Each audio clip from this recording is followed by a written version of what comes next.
வந்து பார்த்திங்கன்னா காசை வந்து எடுத்து பெயிலுக்காக வந்து பார்த்திங்கன்னா இசைக்கு எடுத்திருப்பாங்க. இப்போ அன்னபூர்ணி வந்து பார்த்திங்கன்னா பேங்க்காரங்க வந்து கொடுத்துடணுன்னு காசு பார்க்கும்போது காசு வந்து குறைவாக இருக்கிறத வந்து கண்டுபிடிக்கிறாங்க. அவங்களுக்கு வந்து ஒரே டவுட் வந்துடுது. என்னடா வந்து காசு குறைவாக இருக்கேன்னு சொல்லிட்டு உடனே மகா வந்து என்ன பண்ணுறாங்கன்னா இதுதான் சாக்குன்னு சொல்லிட்டு நம்ம சிந்து மேலே பழிய போட்டுடுறாங்க. சிந்துவை வந்து சொல்கிறாங்க நான்லாம் வந்து எடுக்கலைன்னு சொல்லிட்டு சத்தியம் பண்ணி சொல்கிறாங்க.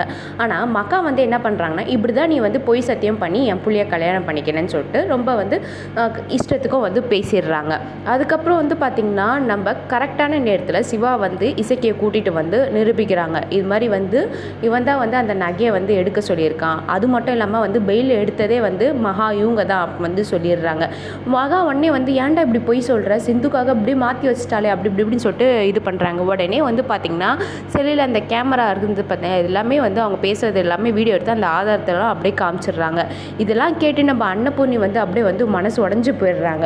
ஸோ இதுதான் வந்து நெக்ஸ்டோட எபிசோடாக இருக்குது. ஸோ இதுக்கப்புறம் வந்து அன்னபூர்ணி வந்து என்ன நடவடிக்கை எடுப்பாங்கன்னு சொல்லிட்டு நம்ம வெயிட் பண்ணிட்டு பார்க்கலாம். தேங்க்யூ ஃபார் வாட்சிங். இது போல் நிறைய அப்படியே தெரிஞ்சுக்கணுன்னா நம்ம சேனலை மறக்காமல் சப்ஸ்கிரைப் பண்ணிக்கோங்க. நன்றி.